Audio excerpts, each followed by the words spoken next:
续来看，有一对这个双生姊妹啊，妹妹讲，伊的姐姐到一间土地开发公司上班无到1个月，这个月初5讲要参加公司的员工的旅游到泰国去游览。 结果去到泰国的过港的下晡，就失去着联络。最后手机的定位是伫个泰国柬埔寨的园区。妹妹是真担心姐姐是去互拐去卖，已经来报警。外交部讲已经收到报案，会请驻泰国的代表处来了解状况。 摕手机对镜翕相，清查真有风格的查某囡仔池小姐，4天前向厝的人表示，临一个土地开发公司要去泰国员工旅游，即马煞完全失联。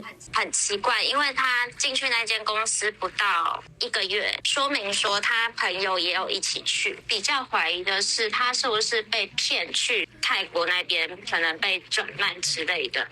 上飞灵机的时，池小姐阁翕相互小妹报平安。小妹表示，相信阿姊初5暗时坐飞灵机到泰国曼谷，讲是公司赞助劳动节的员工旅游。到当地了后，嘛捌敲电话报平安。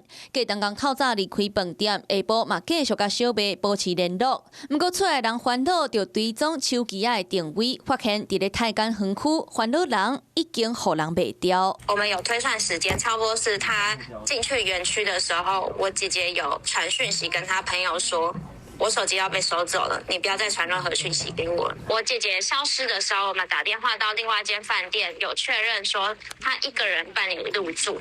家属感觉无对当，看机票的资讯怀疑有问题，联络客服刷查无订单的记录。不过池小姐出发进前捌上网车各种泰国的旅游资讯，最后的定位锁伫咧诈骗园区，种种的疑点，互家属真着急。 离开饭店后，查询的几乎都是泰国的观光地区，树林啊、美赛，下飞机的地方，那边确实是同一条路，都非常焦急，很想赶快联系上姐姐。明明是去员工旅游，人乃失联，家属烦恼可能是骗局，目前已经报警察，嘛甲外交部联络，希望池小姐会当量早平安回来。